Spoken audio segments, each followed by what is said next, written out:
carta a los hebreos. Sería el tema general y como un subtítulo ahí, la supremacía de Cristo. La supremacía de Cristo o la superioridad de Cristo, como usted quiera ponerle. Ya que eso es lo que vamos a estar hablando en esta preciosa carta. Así que lo felicito por estar ahí. Amén. Hoy voy a hablar de una introducción general. Una introducción general. De tal manera que dentro de 8 días comenzaremos a mirar cada versículo de esta carta. Y de una vez le voy a decir, prepárense hermanos para estar aquí conmigo cada domingo por lo menos un año. Creo que me van a salir unos 50 mensajes, por lo menos. No puedo otra cosa. Yo en el seminario hace como 3 meses vimos esta carta. Obviamente la vimos en 2 meses. Y tuve la oportunidad de mirar 2 comentarios, pero me dio por buscar y buscar. ¿Y cómo le parece? Que tengo hasta el comentario de Aquino. O sea, tengo 6 comentarios. Y le decía a mi esposa, no sé qué hacer, porque es mucho lo que hay. Fuera de eso me estoy escuchando una serie de unos expositores también, la carta a los hebreos, así que hermano, hay mucho, demasiado acá. En esta introducción general voy a comenzar leyendo parte de la introducción de lo que dice el escritor Simon Kistemaker. Es un hombre, un escritor tremendo, y yo leo mucho sus comentarios, obviamente para preparar mis sermones, igual que Henry Hendricks. Pero Kistemaker dice lo siguiente: si hay un libro del Nuevo Testamento que exhorte a los cristianos a permanecer fieles en los últimos días, ese libro es la epístola a los hebreos. Esta epístola contiene un mensaje especial para un tiempo caracterizado por la apostasía. Se dirige al creyente que ante la incredulidad y la desobediencia prevalentes debe permanecer firme en la fe. La carta a los hebreos es por consiguiente una exhortación a la fidelidad. Si bien Hebreos enseña la superioridad de Cristo sobre los ángeles, Moisés, Josué, Aarón y Melquisedec, son las exhortaciones que se hallan libremente esparcidas entre las secciones doctrinales las que marcan la tónica. Las amonestaciones revelan el buen corazón y la profunda preocupación del pastor escritor. O sea, impresionante lo que él dice ahí, porque ese es Hebreos. No hice una síntesis ahí de Hebreos, pero pues a medida que voy predicando puedo ir diciendo. Pero lo que Kistemaker está diciendo aquí, hermanos, es que Hebreos se hizo precisamente para alentar a los cristianos. Una serie de cristianos que estaban pasando por un desánimo, un desalento y una apostasía. Y es impresionante encontrar allí cristianos que ya no oraban, que ya no leían la palabra, que ya no se congregaban, cristianos que les dolía una muela y lo dejaban todo tirado. Parece una radiografía de nuestros días. Cristianos que estaban apostatando de la fe. Obviamente cristianos que habían pasado una terrible persecución y estaban en expectativa de una nueva, y tal vez por eso dejaban. Cristianos que no les importaba la iglesia, tiene que decir, no dejen de congregarse. Cristianos que tenían paralizada la rodilla, no doblaban la rodilla, no querían orar, no querían la vida espiritual. Cristianos aletargados, cristianos inmaduros, cristianos con muchos años en el evangelio pero sin un fruto. Y entonces, como dice aquí Kistemaker, el pastor escritor tiene que animarles. Ahora, ¿por qué dice pastor escritor? Muchos dicen, yo no sé si esto sea un tratado teológico, más como un tratado teológico, o es un sermón mejor, y yo estoy como más por ahí que es como una especie de sermón, que es lo que podemos ver ahí. ¿Por qué? Porque muchos afirman que no es una epístola, sino que puede ser más un sermón, porque usted cuando ve el inicio, todas las cartas del apóstol Pablo comienzan inclusive con una salutación y con una despedida. Eso es una carta. La carta de ese tiempo era una salutación y una despedida. Solamente tenemos el Evangelio de Juan, que no comienza con salutación, y este, Hebreos, no comienza con salutación. Sí tiene una despedida. Si no tuviera una despedida, Hebreos fácilmente pudiera entrar en ser catalogado no una carta, sino más bien como un sermón escrito. Y se cree que más bien un sermón o un tratado teológico que alguien se sentó a escribirlo y luego lo envió a los hebreos y al final se despide. Muchos afirman que después de Romanos, Hebreos sigue en su importancia. Yo no sé cuál es del Nuevo Testamento su libro o su carta favorito, yo no sé cuál sea, pero la gran mayoría de los, estoy hablando con gente estudiosa de la Escritura, estoy hablando con eruditos. Los eruditos han dicho que el libro más importante en el Nuevo Testamento de un contenido tan grande es Romanos. Yo de 10 años para acá digo que sí, antes no, porque antes yo lo leí y no entendía ni pi, para mí Romanos no importaba, no era tan importante, pero hace unos 10 años para acá comprendí que sí, que Romanos es el libro más importante o más teológico por lo menos del Nuevo Testamento. Y luego dice que le seguía Hebreos, le sigue Hebreos, también estoy de acuerdo, le sigue Hebreos por el contenido doctrinal que tiene.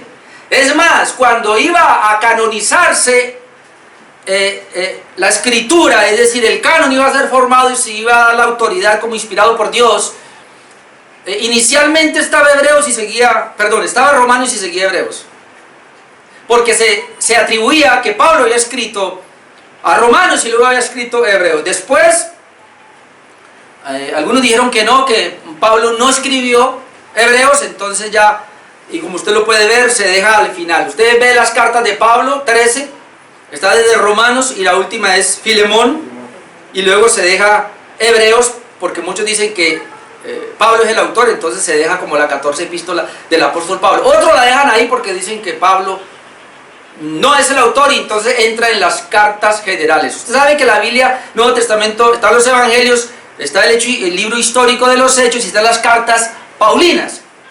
Unos dicen que son 13, otros dicen que son 14.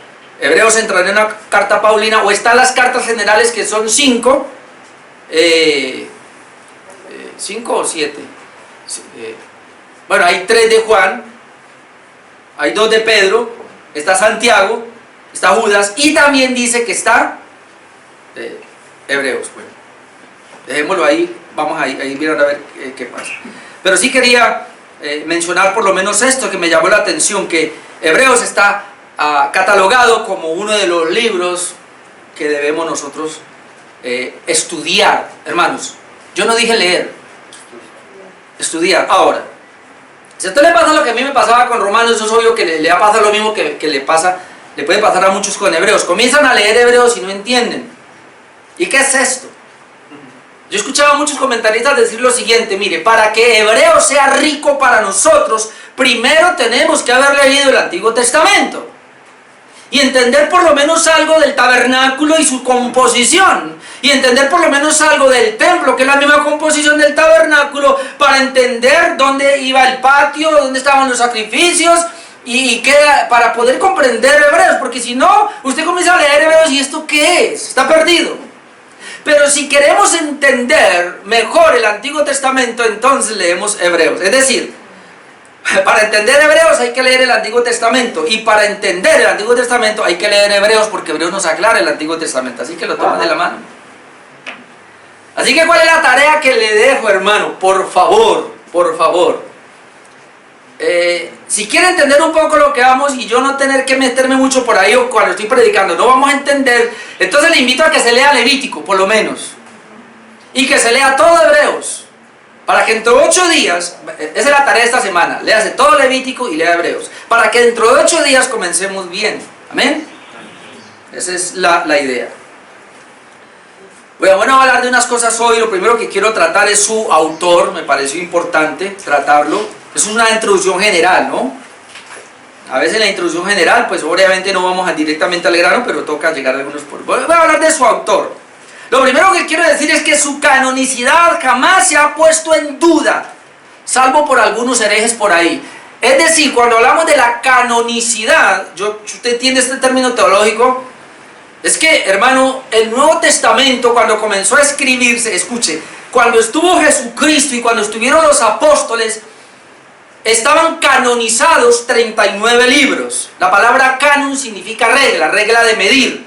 ¿Qué quiere decir esto? Que la Septuaginta, o en este caso la versión de los 70 mejor, 70 hombres tradujeron la Biblia de hebreo al griego y se llama la Septuaginta, que era la Biblia de esa época, que fue la que manejó Jesús y fue la que manejaron los apóstoles.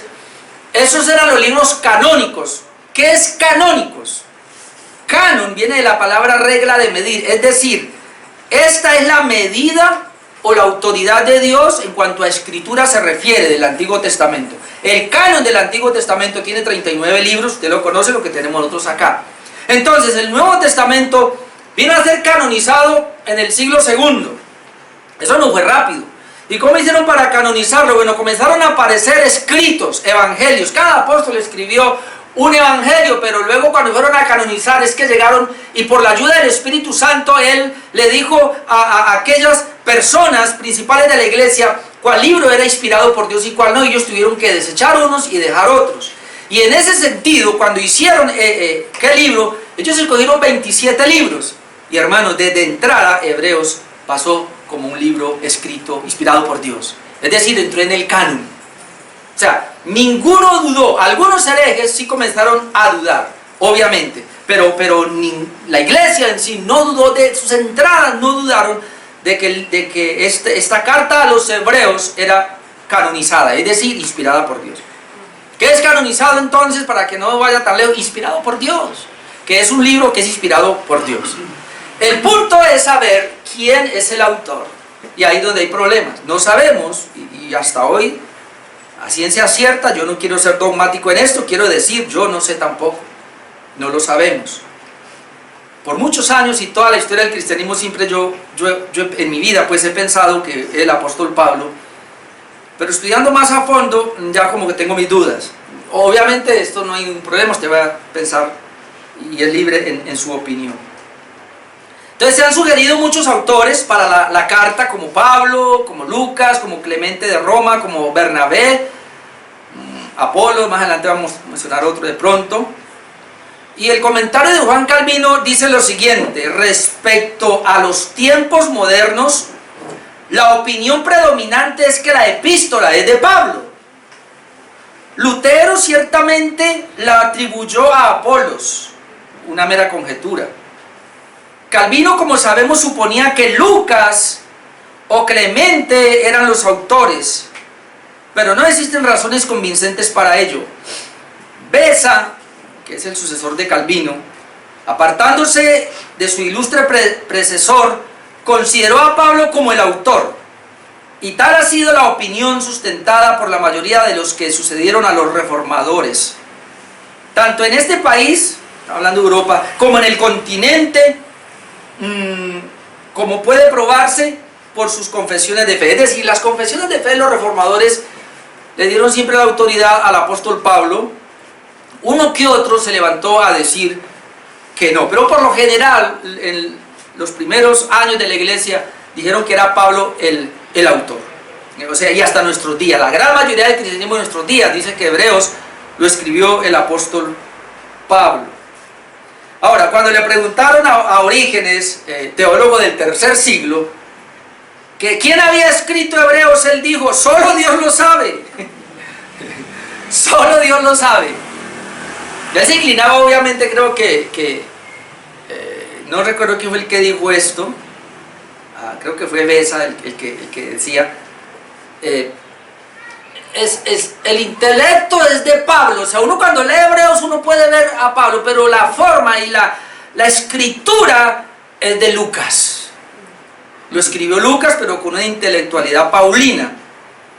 Y ya voy a decir cuál es la razón, porque cuando los eruditos comienzan a mirar la escritura, sobre todo la del griego, ellos llegan a esta comprensión. Pablo en sus 13 epístolas, el griego de él no es tan pulido. En cambio, Hebreos tiene un pulimiento en el hebreo que se cree que Pablo no lo pudo. Y ese pulimiento lo tenía Lucas, porque Lucas era un médico. Entonces, por eso algunos dicen, no, algunos creen que Lucas, como era compañero de Pablo, le copió y toda la teología la trajo, pero en el momento de escribirla, escribió él en su manera. Por eso hay un buen grupo que creen que fue Lucas. Todavía a mí no me convence Lucas. De todas maneras, esto ha sido un misterio. Ahora, le voy a dar algunos posibles autores de esta epístola y le voy a decir la razón. El primero y el general es el apóstol Pablo. O sea, la gran mayoría en la historia del cristianismo ha dicho que el autor es el apóstol Pablo. Sin embargo, los argumentos en su contra son debido a la diferencia de la carta con relación a las otras. Ahí ya hay un punto. Es totalmente distinta a las otras 13. Por lo menos el lenguaje diferente, el estilo es diferente, la terminología es diferente, inclusive el hecho de que él no la firma. Y no recuerdo si es en Tesalonicenses que dice, este es mi sello, así me despido yo, así saludo yo.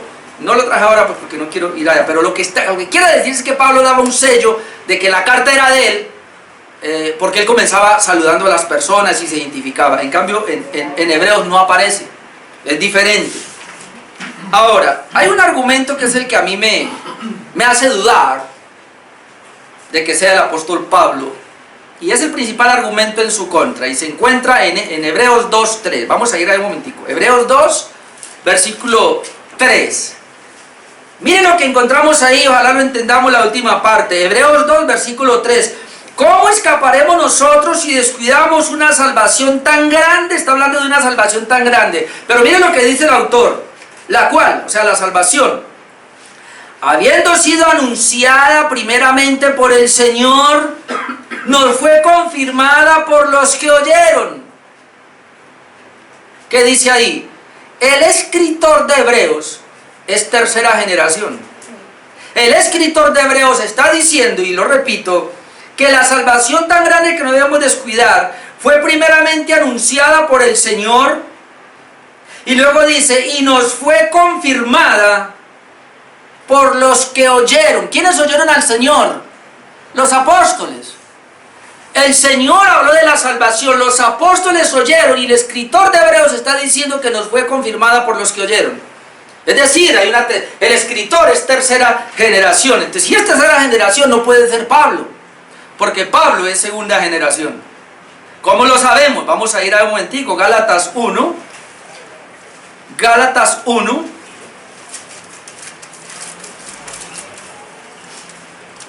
A ver, Gálatas, no se me pierda. Versículo 11 y 12. Cuando él viene diciendo que él es apóstol de Jesucristo, dice el versículo 11, Gálatas 1, 11, mas os hago saber, hermanos, que el evangelio anunciado por mí no es según hombre. Note, pues yo ni lo recibí ni lo aprendí de hombre alguno, sino por revelación de Jesucristo. Es decir, Pablo está diciendo aquí que el evangelio que él predica, el Señor se lo dio a él.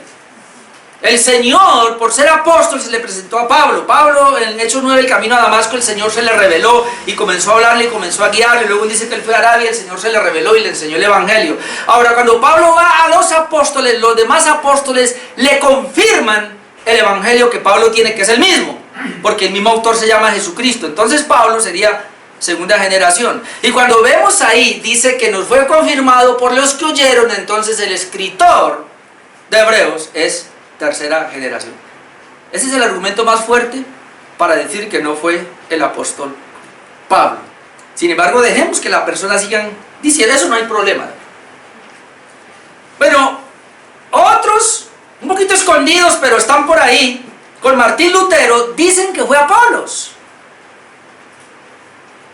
Y antes le voy a decir que yo me inclino a Apolos.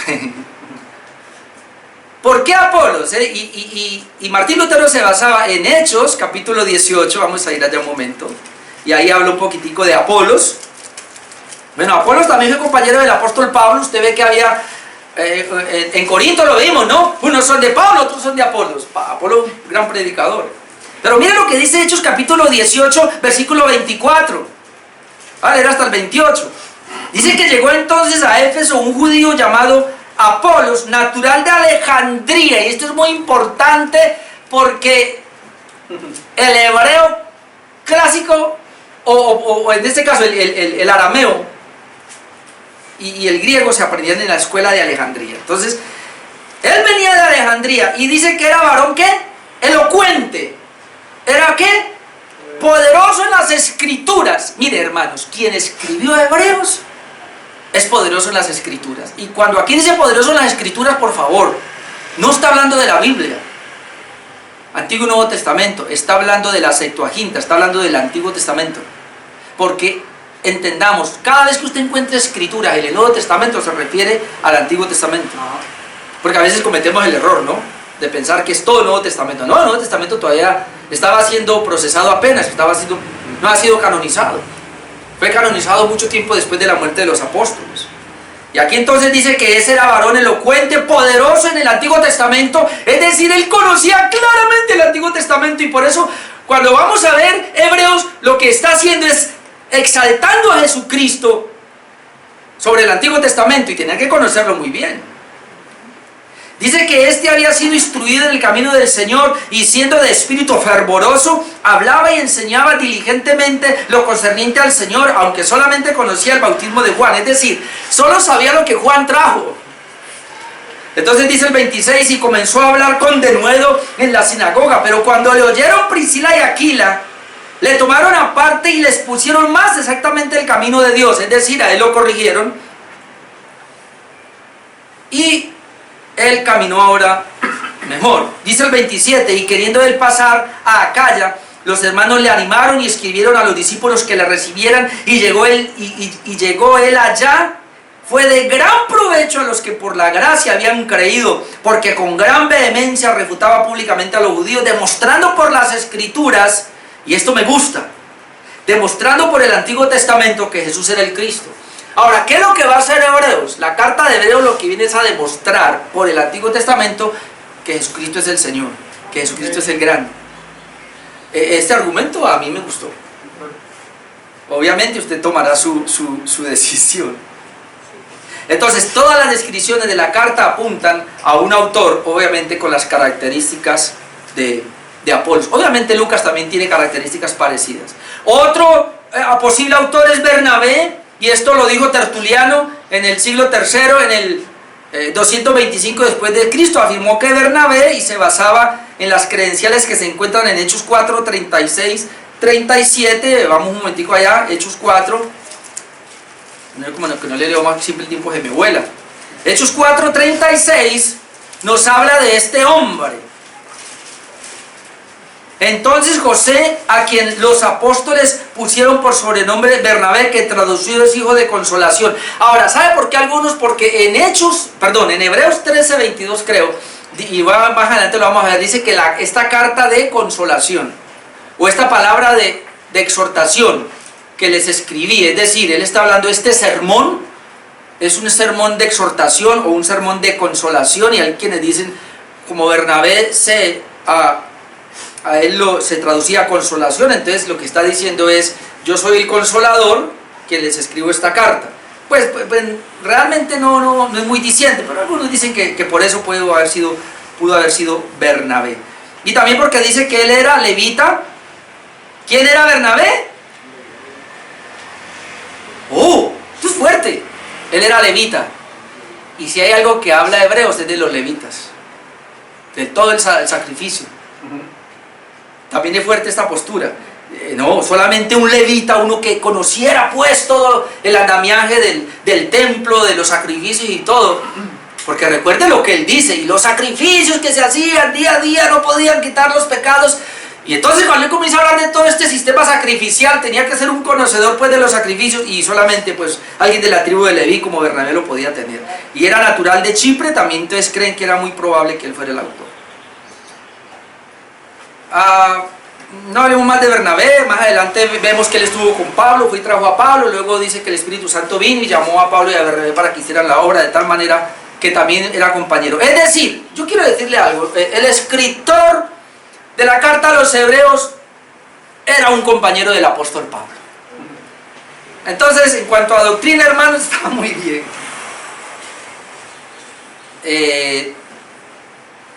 Otro puede ser Lucas, ya lo había dicho, eso lo dijo Orígenes en el siglo III también, en el 251 después de Cristo. Fue Orígenes el que dijo, el pensamiento era de Pablo y Lucas lo escribió. Y como último no, más. Bueno, dicen que Aquila también pudo ser escritora, una mujer. Aquila y Priscila, obviamente muchos no están de acuerdo porque era una mujer, pero creen que una mujer escribió. No se preocupen, que la Reforma tiene muchas mujeres escritoras.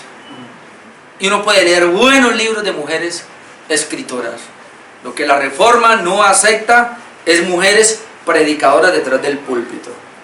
Pero hay mujeres que son maestras de la palabra de Dios. Y lo hacen muy bien en un congreso, lo hacen muy bien en sus libros, en sus enseñanzas para mujeres o para jóvenes o para niños y todo. Pero lo que no es dentro del culto, no se permite, porque la Biblia no lo permite, dentro del culto para Dios. No se permite que una mujer predique, eso es o que sea pastora o como hoy día muchas hay por ahí. Eso no lo permite la Reforma porque la Biblia no lo permite así, no lo vemos así. Bueno, ya eso de Aquila y Priscila recientemente, algunos dicen que por ser compañeros de Pablo, Hechos 18:26 ya lo dijimos, dice que Aquila y Priscila les pusieron la palabra de Dios a Apolos, le ayudaron a Apolos, entonces que ellos tienen un conocimiento muy bien de la palabra de Dios. Vamos en cuanto a la fecha. ¿Cuándo se escribió esta carta? Ordinariamente se supone que fue escrita a finales del año 62 y a principios del 63. Es decir, la carta fue escrita antes del año 95. ¿Por qué? Porque en el año 95, creo que es este mismo, se me olvidó el nombre, Clemente de Roma.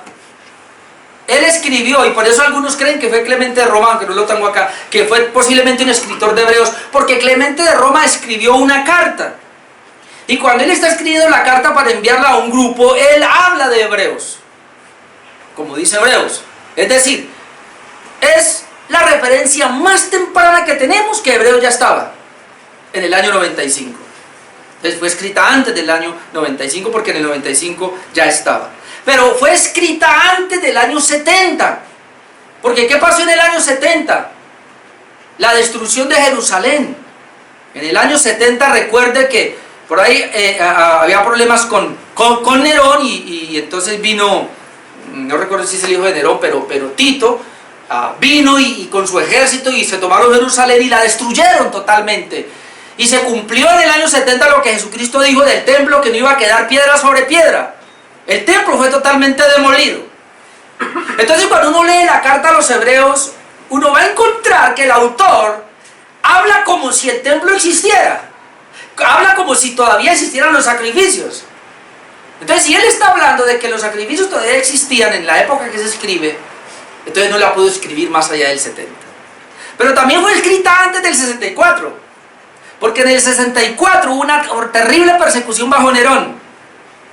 ¿Se acuerda que Nerón mandó a quemar parte de Jerusalén, unos barrios de Jerusalén, en su locura, para culpar luego a los cristianos de que ellos lo habían quemado y había una persecución?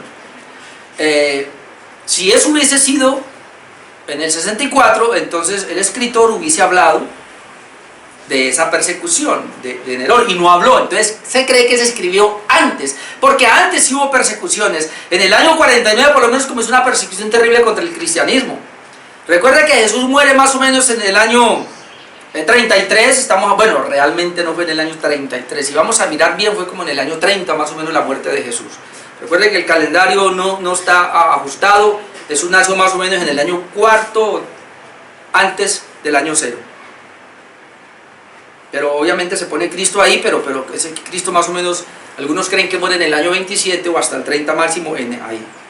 Luego él está un tiempo, entonces para el año 49 ya la iglesia tenía más o menos unos 15 años, ya Jesús ya había muerto, se había ido, y la iglesia tiene unos 15 años más o menos, o 20 años de existencia, y comienza una persecución terrible contra los cristianos. Inclusive en Hechos se habla de esa persecución, y hubo muchas persecuciones. Entonces después se calmó un poco, y por esa calma es que ahí es donde está calmado, es que se escribe Hebreos, porque el autor está diciendo y está hablando de esas persecuciones, y pareciera que muchos apostataron por las persecuciones, pero como en ese momento hay una especie de calma, que hubo una calma más o menos en los primeros años 61, 62, 63, una calma más o menos, entonces muchos por estar tan calmados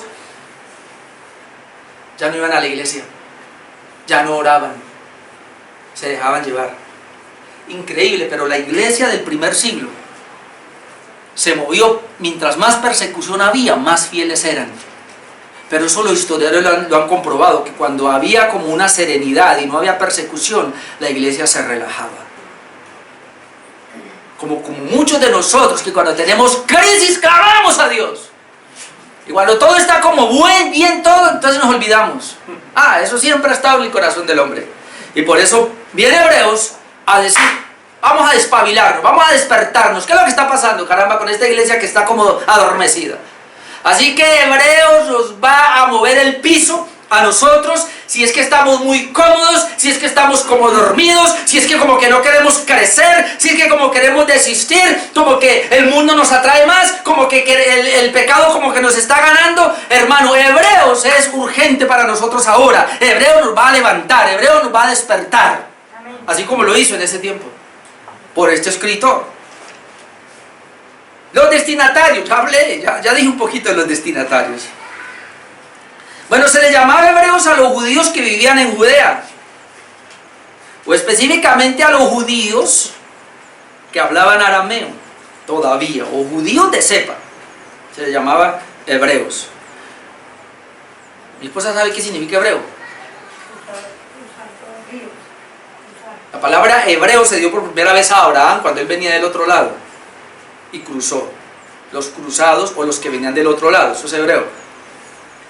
Por eso se les llamaba hebreos, basándose en Abraham. Abraham cruzó, vino del otro lado, eso, hebreos, porque con Abraham comenzó el pueblo hebreo. ¿Por qué se les llama judíos? Por la tribu de Judá, ¿sí? Viene de la tribu de Judá. Entonces es lo mismo. ¿Por qué se les llaman israelitas? Pues porque Dios le cambió el nombre a Jacob y le dijo, tu nombre ya no te llamarás más Jacob, sino que Israel. Israelitas. Entonces, hebreos, judíos, israelitas, es lo mismo. Como alguien decía, no, la misma gallina con soga diferente. ¿Sí? Pero en ese contexto se les llamaba hebreos y había una diferencia entre hebreos y griegos, porque a los griegos o a los helenistas se les llamaba. La cultura helénica o helenista allá con Carlomagno viene precisamente de los griegos, y la cultura helenista viene del significado de griego, de Grecia. Entonces muchos judíos que habían sido esparcidos o que se habían ido fuera, digamos, de la cultura judía netamente, y abrazaban otra cultura, pero entonces a ellos se les llamaba griegos helenistas. ¿Dónde vamos a ver eso? En Hechos capítulo 6, para que veamos la pequeña distinción y por qué es carta a los hebreos y no dice carta a los judíos. Sí, es a los judíos, pero más como a los hebreos, es decir, más a los que hablan arameo, y se refiere a cristianos, a judíos cristianos, es decir, judíos que habían abrazado el cristianismo. Mire, por eso son hebreos, porque eran judíos que han abrazado el cristianismo, pero que como no había persecución, o había persecución, se estaban desanimando, y ellos querían volver a los ritos del templo, ellos querían volver a la ley, ellos querían volver al antiguo pacto. Entonces por eso Hebreo viene y les dice, pilas con eso, hermano. ¿Sabe qué pasaba? Y ahora usted va a entender, y vamos a comprender esto. Cuando Hebreos comienza a hablarnos de que Cristo es superior a los profetas, es porque muchos de estos cristianos hebreos todavía tenían algunos profetas. A mí me gusta Elías. Cuando dice que Cristo es superior a los ángeles, porque algunos adoraban ángeles. Cuando dice que Cristo es superior a Moisés, es porque a Moisés lo tenían como el supremo. Cuando dice que Cristo es superior a Melquisedec, cuando dice que Cristo es superior al sacerdote, cuando dice que Cristo es superior a los levitas o al sistema sacrificial levítico, es porque ellos querían volver a sus sacrificios levíticos. Por eso se llama, y le puse de subtítulo, la supremacía de Cristo. Porque lo que quiere hacer Hebreos es coger a Cristo y exaltarlo por encima de todo lo que estos pretendían tener. Es decir, por eso cantábamos Cristo solo. Amén. Eso es lo que busca. ¿Ya le leí? No. Hechos 6.1. En aquellos días, como creciera el número de los discípulos, hubo murmuración de los griegos contra los hebreos. Estos griegos son los helenistas, es decir, judíos que habían abrazado la cultura griega, pero eran cristianos, contra los hebreos. Aquí habla de los judíos puros, hebreos, de que las vidas de aquellos eran desatendidas. Es decir, uno comienza a ver ahora que hay una distinción entre hebreos y griegos, pero son los de la misma situación. ¿Qué pasaba con ellos? Ellos habían recibido el evangelio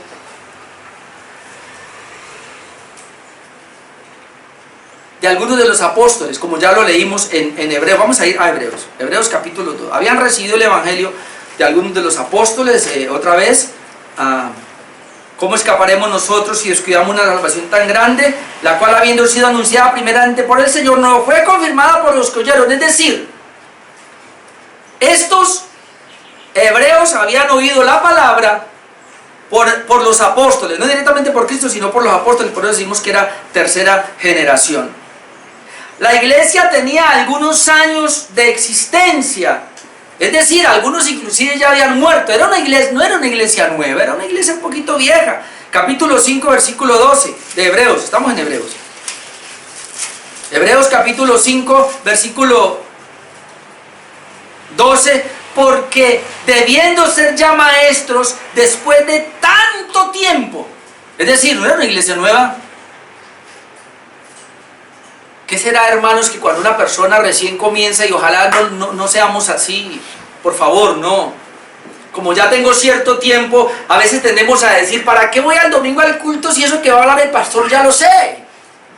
Porque pensamos que lo sabemos porque traemos ya un tiempo. Y el peligro es estancarnos. Hebreos se estaba estancando, porque Pablo, el autor de la carta de los Hebreos tiene que decir, después de tanto tiempo de ser cristianos, tienen necesidad de que se les vuelva a enseñar los primeros fundamentos. En el 13:7, vamos a ir al capítulo 13, versículo 7, algunos ya habían muerto, inclusive.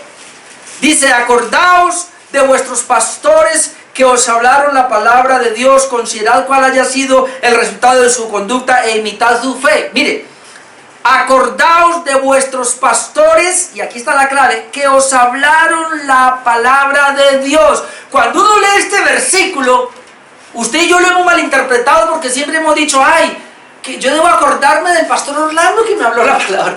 No, en el original ni siquiera está hablando de los apóstoles que estaban o los pastores pastores que estaban vivos, sino que algunos pastores, era tan vieja esta iglesia, que algunos pastores ya habían muerto.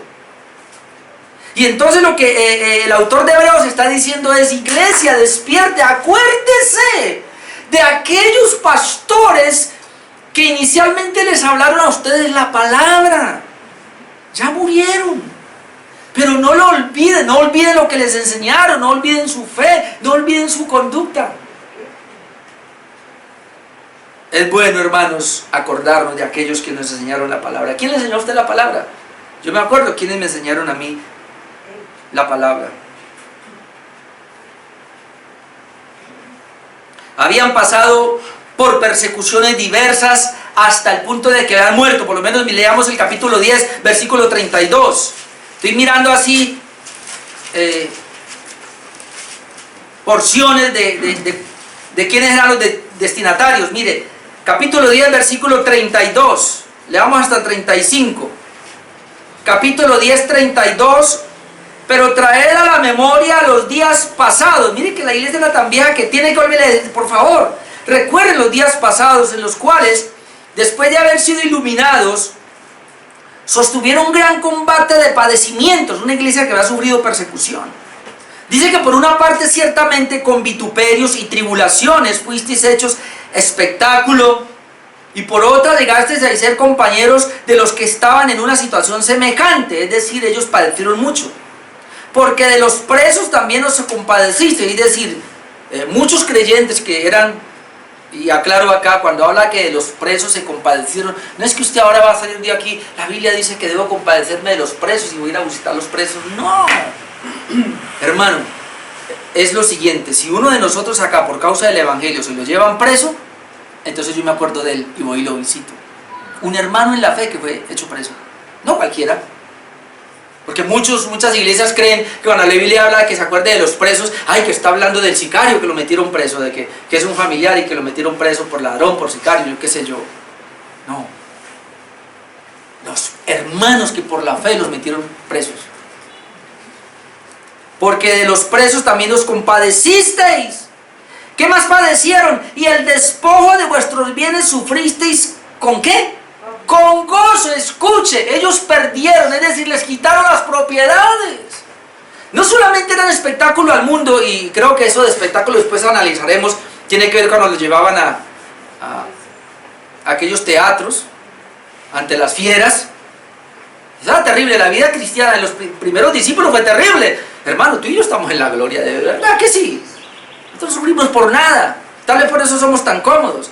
Esta gente sufrieron el despojo de sus bienes, pero ¿cómo lo sufrieron? ¿Tristes? Con gozo, sabiendo que tenéis en vosotros una mejor y perdurable herencia en los cielos. Es más, hermano, como hablábamos hace 8 días, ellos no se aferraron a las cosas materiales. Si las perdieron, si perdieron la casa, si perdieron lo que tenían, en el cielo hay una mejor. Y eso no es ilusión de bobos, es la realidad, mi hermano. Amén. En el cielo Dios tiene algo mejor. 35. No perdáis pues vuestra confianza, que tiene grande galardón. No pierdan la confianza. Es malo, está alentando, porque esta gente sufrió mucha persecución. Y esa es la razón entonces por las cuales muchos estaban apostatando de la fe. Ahora quiero decirle algo aquí antes de que se me olvide.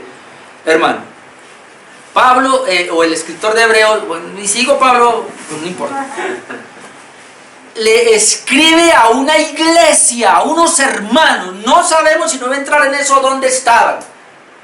Algunos creen que era en Jerusalén, otros creen que era en Roma, probablemente en Roma, por lo que al final dicen los de Italia os saludan, yo me quedo con los romanos. Algunos que estaban en Éfeso, en cualquier parte, pero eran judíos, cristianos, que estaban allí. Esta carta es escrita para una iglesia, para cristianos verdaderos que estaban desanimados. Pero, dentro de esos cristianos verdaderos, y esto es lo más duro que lo vamos a ver, habían apóstatas. No eran verdaderos cristianos, pero mire, hermano, se parecían tanto a los cristianos. Y eso, cuando lleguemos ahí, usted se va a asombrar, porque y yo no entendía, y hasta eran usados por el Espíritu Santo. Pero eran apóstatas.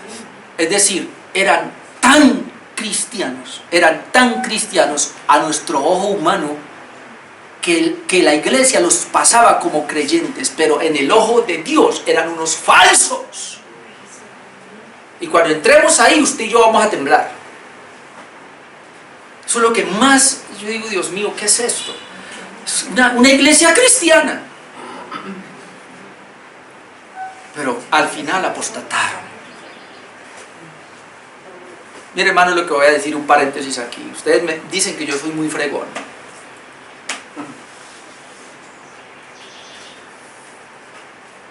Pero si usted no puede obedecer a Dios, debe examinarse. Y la carta de los Hebreos lo va a llevar allá, y nos va a llevar allá. Algunos ya habían muerto, versículo capítulo 12, versículo 4. Porque aún no habéis resistido hasta la sangre combatiendo contra el pecado. Es decir, cuando dice que aún no habéis resistido hasta la sangre, es decir, ¿ustedes qué están pensando? Sí, han luchado, es cierto. La persecución es cierto, pero ustedes no han luchado hasta la muerte como otros sí. Entonces, mientras haya vida, hermano, ¿qué pasa? ¿Por qué no seguimos luchando? ¿O es que ya se murieron? En otras palabras, ¿cuándo debo dejar de luchar en mi vida cristiana? Cuando me muera, hermanos. Mientras haya vida en mí, hay que luchar. Amén. Entonces, este hecho de la persecución y todo esto les estaba llevando a algunos cristianos a retroceder, como lo dice el capítulo 2, versículo 1. Hebreos capítulo 2, versículo 1. Por tanto, Eso lo vamos a ver luego. Es necesario que con más diligencia atendamos a las cosas que hemos oído, no sea que nos deslicemos. Es decir, había gente ahí que ya estaba a punto al deslizadero, se iban a deslizar. Y el autor tiene que decirles, es necesario que con más diligencia atendamos a las cosas que hemos oído. Es decir, a la palabra que nos enseñó el Evangelio. Es urgente que atendamos, no sea que nos vayamos a deslizar. Había gente que se estaba deslizando. Esos son los destinatarios. Entonces ahora sí el propósito de la carta. Y hermano, de la introducción hay mucho que decir, pero vamos por lo menos dos cositas más y termino. El propósito de la carta era animar a los creyentes por medio de exhortaciones.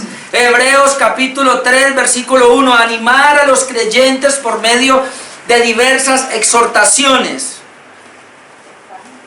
Hebreos 3:1, por tanto, hermanos santos, ¿quiénes eran? Eran hermanos y eran santos. Y luego dice, participantes del llamamiento celestial. Escuche, eran participantes del llamamiento celestial, es decir, Dios los había llamado. Luego dice, considerad al apóstol y sumo sacerdote de nuestra profesión, Cristo Jesús. Consideremos a Cristo Jesús. Déjeme, yo le leo, el cual es fiel al que le constituyó, como también lo hizo Moisés en toda su casa. Bueno, después hablamos de eso. Capítulo 4, 1 y 2. Temamos pues, iglesia le está diciendo, temamos pues, no sea que permaneciendo aún la promesa de entrar en el reposo, algunos de vosotros parezcan no haberlo alcanzado. Porque también a nosotros se nos ha anunciado la buena nueva como a ellos, pero no les aprovechó el oír la palabra por no ir acompañada de fe en los que la oyeron. Y si usted me permite, voy a leer en palabras colombianas y caleñas cómo sería. No les aprovechó la palabra porque no la oyeron con obediencia. Es decir, ustedes oían la palabra domingo tras domingo, pero no la obedecían. Y sacaban todas las excusas para no obedecerla. Hermano, quien no puede obedecer la palabra de Dios es un impío. No puede. Otra vez, no puede. Un genuino creyente, un regenerado, sí puede porque está habilitado, está capacitado y tiene el Espíritu Santo. Y eso es lo que va a tratar Hebreos. Ahora, si usted quiere seguir viniendo, venga. Pero Hebreo le va a dar duro a eso.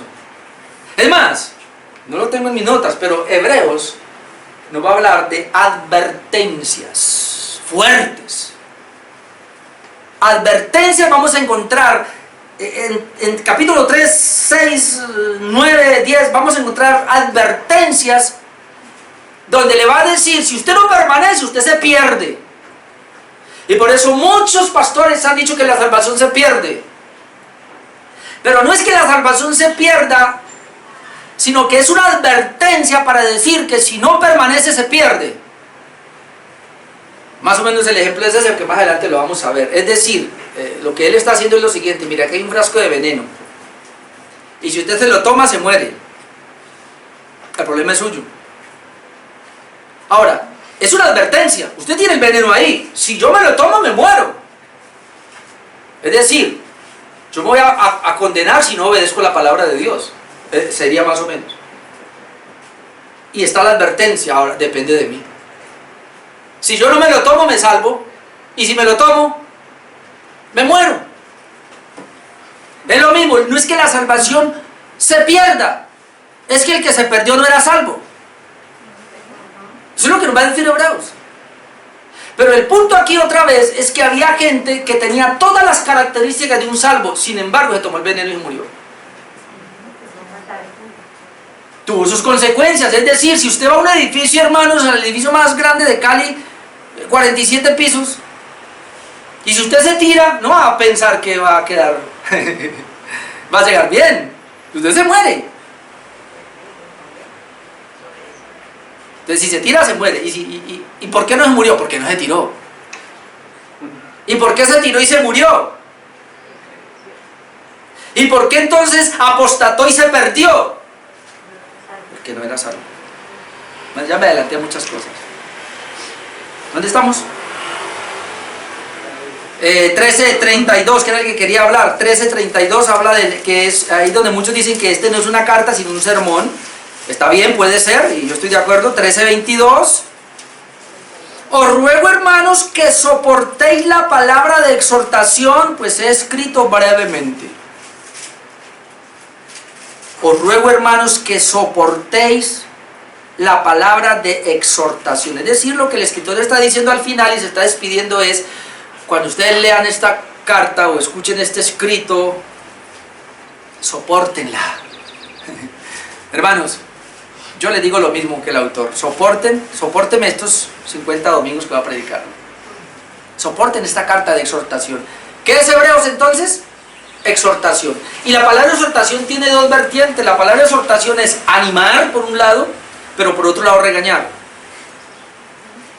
Siempre que encontramos esa palabra exhortar, exhorta a los hermanos, es levántelos, anímalos para que sigan, pero también denles una palmadita, eventualmente regáñenos también. Lleva las dos connotaciones, así que eso es lo que vamos a mirar. Propósito de la carta: animar a los creyentes a que por medio de las exhortaciones se les alentaba a que no abandonaran su fe como algunos lo hacían. Capítulo 10, versículo 39, que es muy conocido por nosotros. Capítulo 10, versículo 39, antes de entrar a la galería de los héroes de la fe, dice: pero nosotros no somos de los que retroceden para perdición, sino de los que tienen fe para preservación del alma. ¿Qué es lo que le está diciendo? Había gente que estaba retrocediendo y se estaban perdiendo. Dice: no somos de los que retroceden para perdición, es decir, el que retrocede se pierde. Y no importa lo que ponga, por eso poníamos esa canción: aquí estamos, aunque algunos ya no están a nuestro lado. Hay mucha gente que se va, hay mucha gente que retrocede, hay mucha gente que no quiere saber del evangelio. Y siempre pregúntele a todos los 50 que se han ido a esta iglesia y verá que le van a decir que la culpa es del pastor. Siempre va a ser así. Es impresionante, pero la última señora muy amiga de Robin y de Aura, hace como un mes lo dijo, ¿sí o no? Que yo soy el culpable de que ella no hubiera vuelto aquí. Sí, eso es verdad. Soy el culpable, porque como predico la verdad y les digo la verdad, entonces se van. Pregúntele a todos los últimos que se han ido, las últimas 2 señoras que se fueron, pregúnteles cuando las encuentra: ¿por qué no volvió? El pastor es el culpable. ¿Por qué él no me aceptó ahí en la iglesia sin yo ser casada? Siempre yo seré el culpable, bendito sea Dios. El propósito de la carta es advertir del peligro de la incredulidad por desconocer la palabra, y esto es duro: advertir el peligro de la incredulidad por desconocer la palabra. ¿Cómo? En una iglesia bíblica, desconocimiento de la palabra. Sí. ¿Puede darse el caso de que en una iglesia bíblica haya desconocimiento de la palabra? Sí. Mire, 13:12, Hebreos 13:12, 13:12. Mirad, hermanos, que no haya en ninguno de vosotros corazón malo de incredulidad para apartarse del Dios vivo. ¿Qué era lo que había en algunos? Corazón malo de incredulidad. Hermanos, otra vez, en términos de nosotros, ¿qué es un corazón malo de incredulidad? 13:12, ¿no? ¿Cómo? 3:12. 3:12. 3:12. Bueno, 3:12. Vayan pues otra vez. Mirad, hermanos, que no haya en ninguno de vosotros corazón malo de incredulidad para apartarse del Dios vivo. Había gente que se estaba apartando del Dios vivo porque en él había corazón malo de incredulidad. ¿Qué es corazón malo de incredulidad? Corazón, no hablemos de corazón, persona desobediente. Otra vez, pastor, con la obediencia. Yo no encuentro más. ¿Qué hago? Que no haya ninguno de vosotros corazón desobediente, que lo va a llevar a apartarse del Dios vivo. Hermano, cuando usted lee la escritura y ahonda más y más, como a mí me gusta meterme más y más, siempre va a encontrar que fe es igual a obediencia. No, yo tengo fe en el Señor. Pues yo quiero ver la obediencia. No, yo tengo fe aunque no obedezco. No, eso no cuadra con la palabra de Dios. La fe se demuestra por la obediencia. De cuanto el que no obedece es un incrédulo. Así lo habla la Biblia. Yo no puedo venir y decirle diferente. Por eso cuando veo a algunos desobedientes aquí, yo mejor como tomo agüita cuando veo desobediencia en la iglesia. Porque aquí la pasan, allá no. Pastor, la salvación es por obra. No, usted no me está entendiendo, hermano. La salvación es por gracia. Pero un salvo es llamado a santidad. Fe, obediencia y santidad es lo mismo. Y ser como Cristo es lo mismo. Ahora, ¿qué pasaba aquí? Advertir el peligro de la incredulidad por desconocer la palabra. ¿De dónde viene la desobediencia? Y ya termino. La desobediencia viene por desconocer la palabra. ¿Pero cómo? Vea, vamos al capítulo 5, 11. Y mejor termino ahí. Capítulo 5, 11. Mire, acerca de esto tenemos mucho que decir. Y difícil de explicar. ¿Por qué se me hace difícil de explicar? Por cuanto os habéis hecho tardos para oír. No es que no hayan escuchado el mensaje, es que su oído era lento para oír. ¿Por qué dice esto? Porque debiendo ser ya maestros, después de tanto tiempo, está bien a los primíparos, pero de tanto tiempo, con las mismas, tenéis necesidad de que se os vuelva a enseñar cuáles son los primeros rudimentos de la palabra de Dios, y habéis llegado a ser tales que tenéis necesidad de leche y no de alimento sólido, es decir, no aguantan una palabra fuerte. Y todo aquel que participa de la leche es inexperto en la palabra de justicia porque es niño. Pero el alimento sólido es para los que han alcanzado madurez, para los que por el uso tienen los sentidos ejercitados en el discernimiento del bien y del mal. Por tanto, les dice, dejen ya los rudimentos de la doctrina de Cristo y vamos adelante a la perfección. No echando otra vez el fundamento del arrepentimiento de obras muertas, de la fe en Dios, de la doctrina de bautismos, de la imposición de las manos, de la resurrección de los muertos y del justo juicio eterno. Y esto haremos si Dios en verdad lo permite. Es decir, había una inmadurez en la iglesia. Porque aunque el pastor les predicaba una y otra vez, por aquí entraba y por acá salía. ¿Qué es lo que yo siempre digo, hermano? Si el mensaje de hoy no me produce cambios esta semana, yo no oí. Yo soy tardo para oír. Y eso me estanca. Y eso hace que pase meses, los años y soy el mismo. Míreme, batallando con los mismos pecados de ayer. Míreme, la misma irresponsabilidad suya de ayer. El mismo incumplimiento de ayer. La misma cosa. El pastor tiene que luchar con los mismos pecados suyos de ayer. ¿Por qué? Porque hay madurez. Y entonces viene una carta como Hebreos. Pastor, la introducción. ¿Yo para qué voy a la iglesia? Después voy, cuando hable ya. Venga, yo miro a ver dónde es que me gusta. Voy a hablar el domingo de Cristo. Voy a ver qué le cojo. No, pastor, yo no fui al culto, pero me quedé por Facebook Live. Esa no es la iglesia, su casa no es la iglesia es aquí. Irresponsable.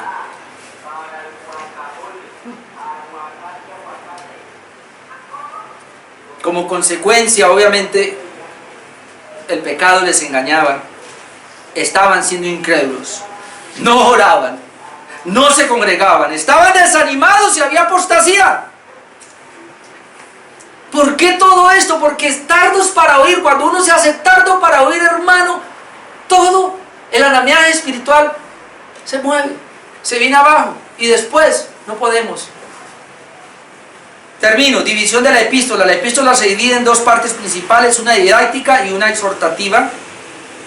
La primera va del capítulo 1 al capítulo 10, versículo 18, y la segunda del 10, 19 hasta el 13.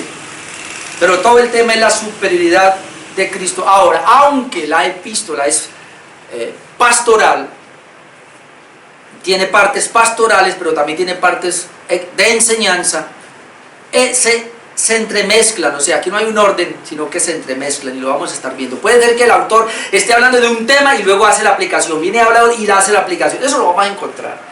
Entonces hay unas palabras exhortativas para nosotros en la medida que viene hablando de la superioridad de Cristo, y eso es lo que vamos a comenzar a ver dentro de 8 días. Amén.